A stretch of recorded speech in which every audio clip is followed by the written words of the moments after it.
They called 2018 or 2019 here in Toronto the year of the gun, when so many innocent Torontonians were gunned down, just shot by criminals, wicked, evil, dirty, stinking criminals, just shot down.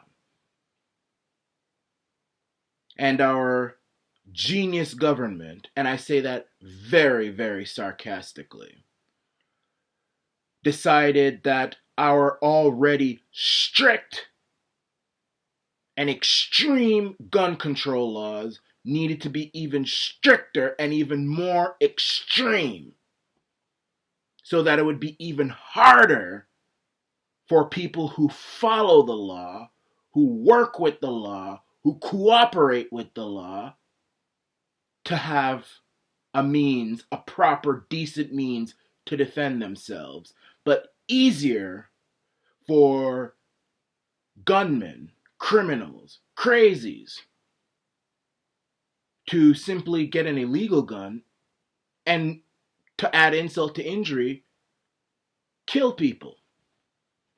And that has just happened in one of the most peaceful places on earth, a place which is very special to me, the province of Nova Scotia in Canada, in the Maritimes. I used to live in Nova Scotia. I grew up there when I was very young, a town called New Glasgow. And I say it's peaceful. Don't kid yourself. The towns in the Maritimes, especially in Nova Scotia, they have seen an uptick in crime, petty crime, but still crime. But this is even surprising for Nova. This is surprising. This is shocking. And my heart does go out to the victims of this terrible, crazed gunman's actions. It's just wicked. It's evil. And my heart does go out to them.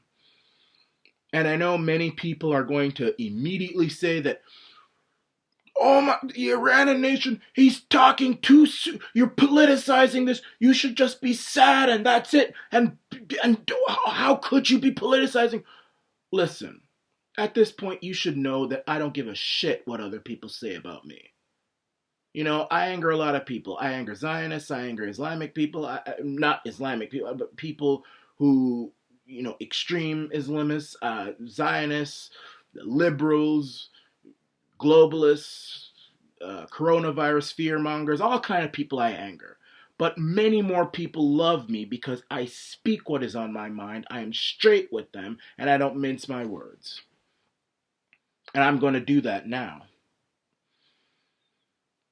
Unfortunately, Nova Scotians have become victims of the fact that gun control doesn't work. It doesn't stop gun violence. The only thing gun control does is make it easier for criminals, for crazies, for bad cops, for terrorists, for all sorts of horrible people to kill innocent individuals like farm animals, like goats or sheep or deer in the woods. Just kill them because they know that these people will not have a decent means to defend themselves. I mean, look, let's put it this way.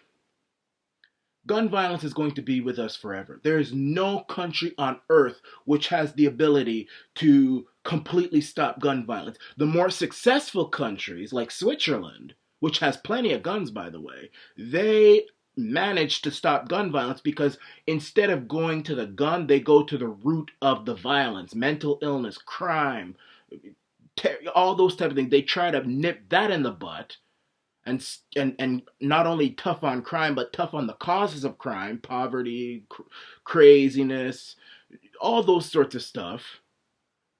So it can be minimalized, but it won't be minimalized by trying to stop innocent, law-abiding citizens from not having a gun, because people who mean to do harm with guns usually don't get the gun in a legal way. And even if they do, I mean, the fact of the matter is, if they do something wicked, it would be very nice to have somebody who is clean-hearted and decent with a gun on his hip or on his leg.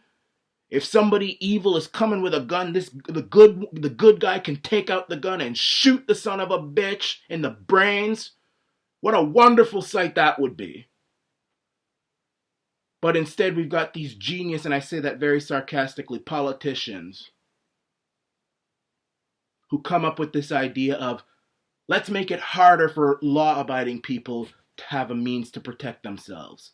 Let's not try to find out where these illegal guns are coming from or why people are trying to get a legal gun and hurt people. No, let's just try to stop it altogether. But criminals, crazy people, they love that stuff. They love it because it makes it easier for them to do harm. Look at Paris. Look at Europe.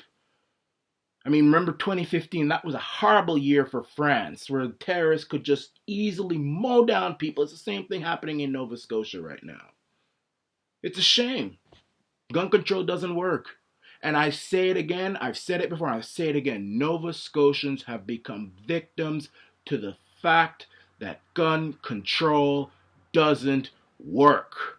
Wouldn't it be nice if we had some brave, good, strong Nova Scotian in that gas station where that shooting happened, who had a nice, big, beautiful, strong, sexy gun on his waist, and he saw this crazy fool coming out with a gun trying to kill 10 people, and he could just stop him in his tracks. Wouldn't that be wonderful?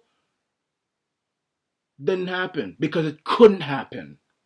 Because in Canada, just like in many of these other places which have strict gun laws, the only people whom have a very easy time to have a gun are criminals and police. And you know what? I don't want to live in a world like that, where the government, the deep police with all this power, and criminals are the only people with guns. I don't like that. Now, will this incident wake people up? I really doubt it. But hope springs eternal. But we'll see what happens. But again, I sympathize and pray for the victims of Nova Scotia. This is a terrible thing that has happened. But I gotta speak the truth. And people will say, well, I'm politicizing this. Well, excuse me, but, you know, the people on the left and the anti-freedom, anti-gun people, whenever there's a gun shooting in the United States, they are the first people to come out and say, oh, we need to ban all the guns. The first. So, and nobody reprimands them. So they're allowed to talk whatever they want to, whatever nonsense they want to talk. And I can't talk? I don't think so. I'm going to continue to talk. Whoever don't like it, they can kiss my you-know-what. This is the Arana Nation.